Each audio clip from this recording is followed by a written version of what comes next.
Hello, ladies and gentlemen. So, I'm going to talk to you about what I'm going to do today and briefly about what I'm going to do next video. So, what I'm going to do today is a TBR for November, and I'm going to be doing the nonfiction November thing. So, I'm going to be trying to read a number of books, and I'm going to show those to you so you get an idea of what I read for nonfiction. It's a very broad thing, of course.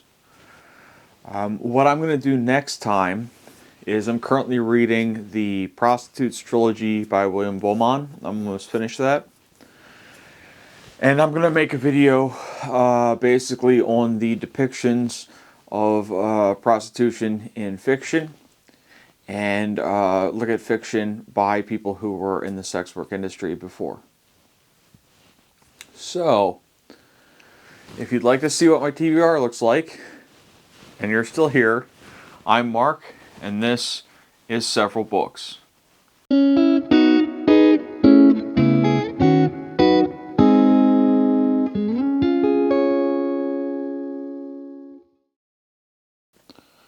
So the first book that I plan on reading is Le Mythe de l'Entrepreneur, and this is not available in English.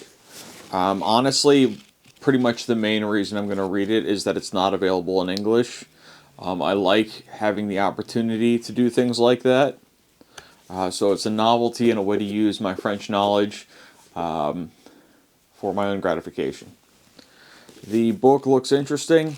It looks at Elon Musk, Jeff Bezos, Steve Jobs, and Bill Gates, and kind of critiques the idea that they are these amazing entrepreneurs. So we'll see how that goes. I don't know exactly anything about the author. I know about the publication house. They are a well-used publication house for the French university system, I believe. And I've seen books published by Zones, the publisher, with an audiobook on Spotify. So I do know that they are a pretty big publisher. So that's going to be the first thing I'm going to read. The second thing I'm going to read is La Communauté Terrestre by Akil Membe. And I've read almost all of Membe's work. His theory, I mean. So I think it's like 6 or 7, 5 actually. So I read 5 Akil Membe books of theory. So it's maybe a bit more than half. But the thing that keeps drawing me to him is the Meditations on Biopolitic. He's a post-colonial theorist, but he spends a lot of time looking at biopolitics. And that's kind of unique for that field, and also is just kind of interesting in general. So if you're interested in the politics of having a body, being alive, it's worth looking into normally, and we'll see what the book is like. Now I'm thinking of writing something, and the thing is going to involve corn, the grain or vegetable, depending on who you ask. So I've got some books on corn that I'm going to be reading for my nonfiction November. The first of those is a popular science work called Tamed. And this basically just looks at the domestication of people, dogs, corn, chickens, wheat, rice, etc. And because it deals with corn and the history of that, and also agriculture in general, because I will be writing on that, I'm going to start out reading this. The second book that I'm going to be reading in English about corn is called Corn, A Global History. There's apparently a series of books. This says the Edible series. That is just books on different types of plants and foods. It's part of that. The book looks to be a little light. It's got about 130 pages. I don't know what will and won't be useful to me, so I'm gonna read it. It's a place to start. Because for all I know, it could be really great. That's corn. That's what it's called. After that, I've got a book called Maize for the Gods, Unearthing the 9,000-Year History of Corn. The book is in the archaeology and food and agriculture categorization. I don't know what this is like. I haven't really read any of it. It looks like it's got some chemistry in here, some discussion of chemicals. I'm seeing a lot of... this is pollen showing on the screen there. So the book looks like it'll be useful. I found it by looking on the internet for books about corn.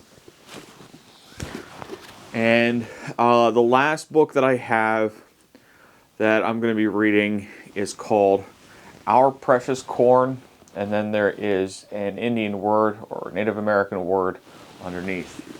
And this is about the Oneida people. It's published by a university press, and flipping through it, the layout of the book gives it a look that's sort of like a textbook. So I don't know what to expect from this one either. I expect this is probably going to be one of the denser readings, but I couldn't say that for certain. So, that's my TBR for November. I think some of these I can probably finish in a day. The two last books on corn, I don't know how long they'll take. Maybe a week, maybe two. I can't imagine it would be two if I'm just diving in, but we'll see. It's likely that I will go back to fiction after I finish that. I also have some Valerie essays that I can read, and I've got a whole stack of French nonfiction that I have been sitting on, some of it for 2 years. Bourdieu's Le Distinction, for example. I would love to read. I have a copy of it. I just have never gotten around to it. So we're going to see if I fall back into fiction after finishing that, or if I read more nonfiction. And that's it. Again, the next video is going to be on the subject of sex work, representations, and I guess actualities in fiction. And it's going to look at Jean Genet, Pierre Guitta, Mary Gates Gill, Nellie Arcan, Virginie Despentes, Michel Houellebecq, and William Volmont. And I'm just going to give kind of an overview of that subject. All right, thanks everybody. Several books out.